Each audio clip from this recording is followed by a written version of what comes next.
Bumuhos ang emosyon sa libing kanina ni Rene Clerk Baterbonia sa Talacogon, Agusan del Sur.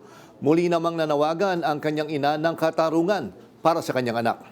Yan ang umarangkadang balita ni Noreen Igonya. Pinuno ng mga supporters at nagmamahal kay Rene Clerk Baterbonia ang bagong Talacogon Municipal Cemetery sa Barangay Labnig, Talacogon, Agusan del Sur alas 10 ng umaga nitong Hunyo 24. Mula pa sa iba't ibang lugar sa Mindanao ang naghatid kay Rene na bumiyahe pa ng ilang oras makarating lang sa Talacogon upang suliyapan sa huling pagkakataon ang atleta, gaya ni Ginang Everdina. Natas mi sa istorya niya, naluoy po mi sa bata nga supposed to be siya na ang pag-asa sa iyang pamilya niya. Minute lang, nawarag kalit. Pasado alas 7 ng umaga nang umpisahan ang misa.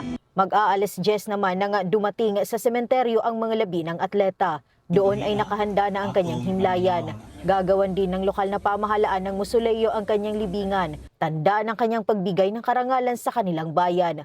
Hindi mapigilan ng karamihan sa mga dumalo na mapaluha dahil inalala nila ang kabaitan ng binata. Dili yun ang dako kani mo sila mga kawabata yun.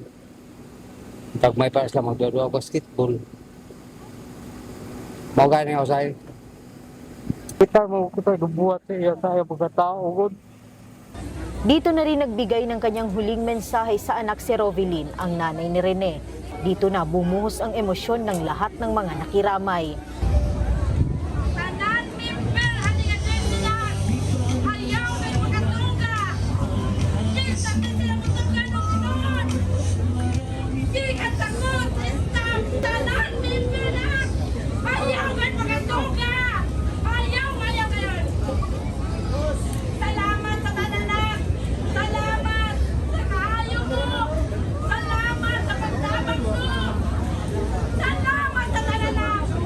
Pagkatapos ng emosyonal na mensahe ng nanay ni Rene, nawalan ito ng malay. Agad namang tumugon ang mga naka-standby na medic. Sa pagpanaw ni Rene, bit-bit ng mga nagmamahal sa kanya ang alaala ng kanyang maikli pero makabuluhang buhay na puno ng pangarap at pagmamahal sa pamilya.